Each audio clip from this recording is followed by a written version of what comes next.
विज्ञानवादींचं नेहमी म्हणणं असतं, आम्हाला तुम्ही अगोदर प्रमाण दाखवा, नंतरच आम्ही विश्वास ठेवू.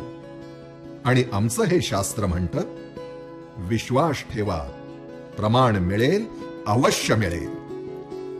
यशवंत वास्तूतर्फे वास्तू उपाय विधी ज्यांच्या मार्गदर्शनाखाली केला जातो ते Shri B.R. Parab sir, mechanical engineer असून ज्योतिषशास्त्रामध्ये ज्योतिर्विद्यालंकार, वास्तुशास्त्रामध्ये वास्तुविद्मनी, वास्तुभूषण, वास्तु विशारद, ॲस्ट्रो वास्तु पंडित, हस्तसामुद्रिक प्रवीण, संमोहन तज्ञ, जिओपॅथिक स्ट्रेस रीडर, तंत्र मंत्र यंत्र शास्त्री, रत्नरुद्राक्ष डाउझिंग, शकुन संहिता विशारद आणि ऑरा रीडर अशा अनेक पदव्यांनी विभूषित आहेत.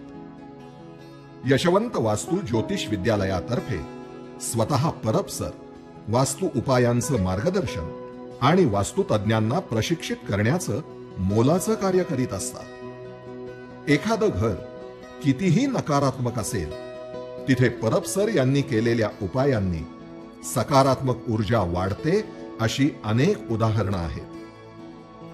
त्यांच्या उपायांची विशेषता अशी आहे की झालेल्या बदलांमुळे जी ऊर्जा शक्ती वाढते त्या सकारात्मक ऊर्जेचं मापन करता येतं. सर्व शास्त्र एकमेकांशी जोडलेली आहेत, हेच परब सर दाखवून देतात. चला तर ऐकूया श्री B.R. परब सरांना वास्तु उपायांचं मार्गदर्शन करताना. नमस्कार.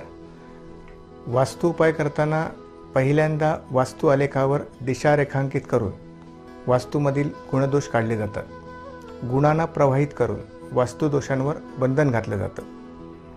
प्रत्येक वास्तूमध्ये 45 देवता, 20 सूत्र देवता आणि 8 विक्षिप्त लहरींचा वास असतो. शिवाय उत्तर पूर्वमध्ये जलतत्व, पूर्व दक्षिणमध्ये अग्नितत्व, दक्षिण पश्चिममध्ये पृथ्वीतत्व आणि पश्चिम उत्तरमध्ये वायुतत्व यांची निर्मिती असते. आणि या 4 तत्वांचं संतुलन झाल्यावरच वास्तुमध्यावर आकाशतत्वाची निर्मिती होऊन जातकास सर्व सुखे प्राप्त होतात. दिशांमध्ये प्रगुण, ऊर्जेमध्ये प्रणव, पंचमहाभूतामध्ये जागृती, देवतांमध्ये चैतन्य आणि वातावरणामध्ये शीतलता निर्माण केल्यास वास्तू गुणांनी भरली जाते आणि भारली जाते. वास्तू चिद वस्तूने भरून वास्तूमधील उत्कर्ष केला जातो.